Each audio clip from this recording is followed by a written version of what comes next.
First of all, I will not begin with a gender-neutral greeting. So, dear ladies and gentlemen, dear friends,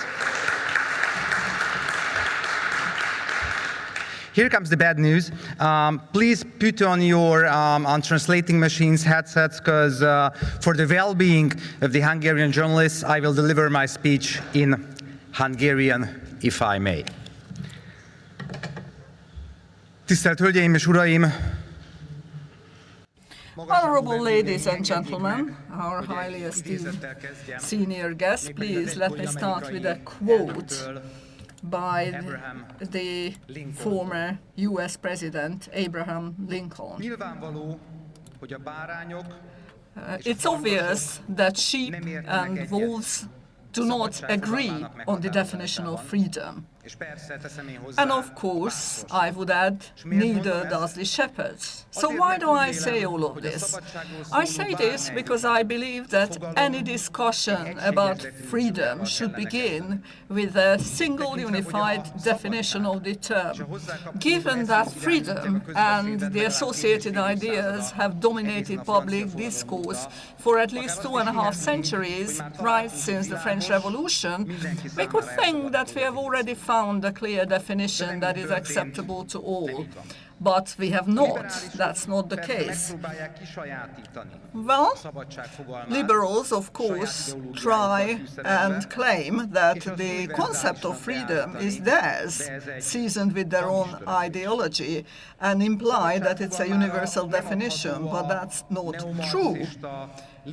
It's no more possible to give a precise definition of freedom, neutral, one might say, than it is of democracy or the much spoken of rule of law. In the intellectual jargon, people simply disagree on what these things mean, and they understand what overconsumption or hedonism mean. In this short speech, my aim is not to offer a definition of freedom that everyone, even the New York Times editorial office, would readily accept. But I do intend to explain what we Hungarians do and do not mean by freedom. First of all, because I think that the vast majority of conservatives will recognize this line of thought and will embrace it. And secondly, because I believe in plain speaking, which our opponents will also understand if they have the ears to hear it. As Prime Minister Viktor Orbán said recently at the CPAC Hungary event organized by the Center for Fundamental Rights, we have to play by our own rules, and liberals have to get used to the idea of taking into account what we think of freedom, whether they like it or not.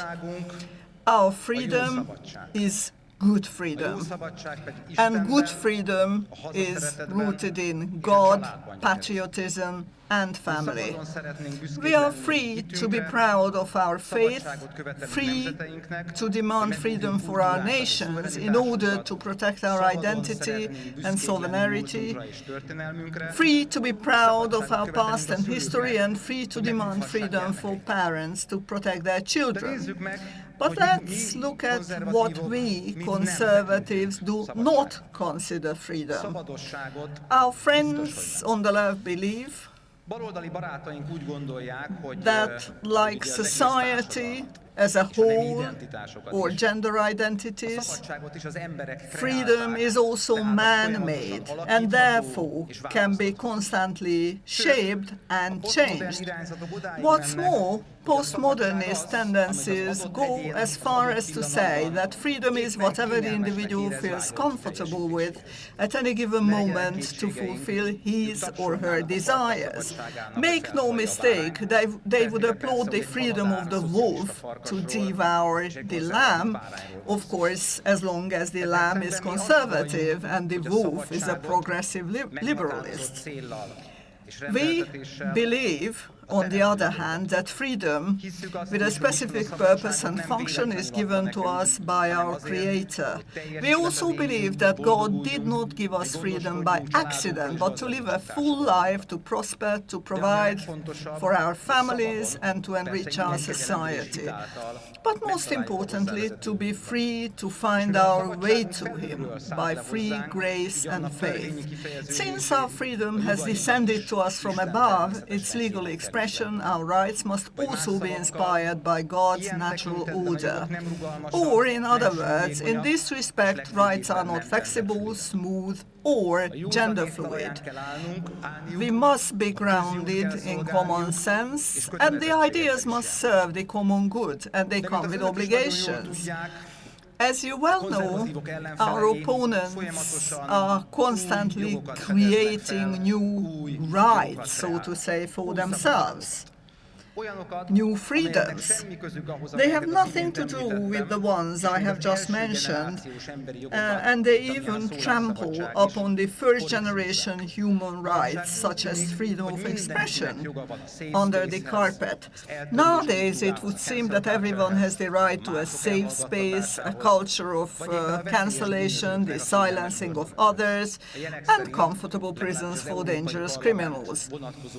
Well, at least judging from the relevant regulations of the European Parliament, men seem to have the right to give birth or to beat off women in female contact sports, provided these men identify themselves as women.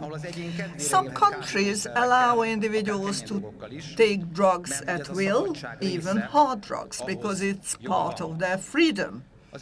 They have the right to do so. The justification is as simple as it is harmful. Liberals see individuals as the foundations of society, and individual rights are only a means to the unrestrained fulfillment of desires.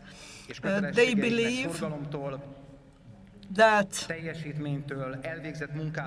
people and their communities who are logged into one identity group or another should enjoy the same outcomes or even positive discrimination, regardless of diligence, achievement, or work done. And positive, in their definition, is nothing more than what the individual currently feels is trendy or fashionable. This attitude devalues natural rights, the rights that we so much appreciate as conservatives. It's not surprising that freedom of speech was one of the first things to go down the drain in the West, and freedom of religion soon followed. For they fear the truth spoken out loud, and they fear faith because it can lead the way to truth. And sadly, another natural right is now under constant attack, the right of parents to bring up their children as they see fit, including their sexual education.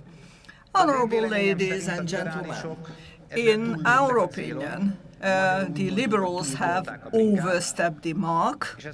As we say in Hungarian, they have pushed the bicycle too far, and they shouldn't have crossed this red line. We certainly know why they launched this attack on our most sacred values, assets, our children.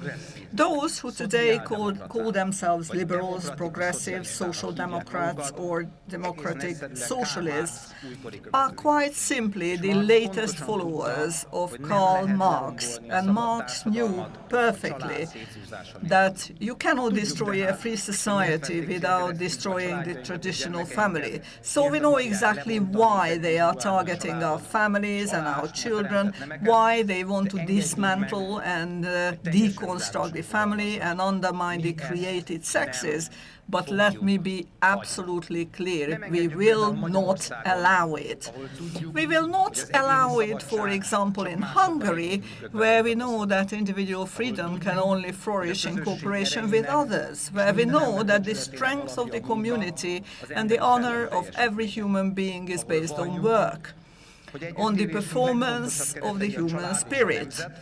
where we believe that family and nation are the most important frameworks of our coexistence, and loyalty, faith and love are the fundamental values of our belonging together, and where in the April referendum an unprecedented number of people voted to protect children against gender ideology. Today, Hungary is leading by example. The Hungarian right is the engine of the conservative rebellion that is gaining momentum around the world.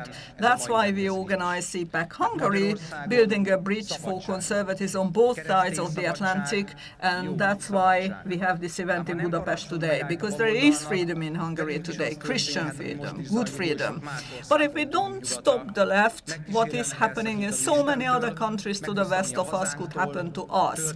They are trying to tear us away from God, to rob us of our homeland and our historical heroes, and to infect our children's minds with a neo-Marxist mind virus.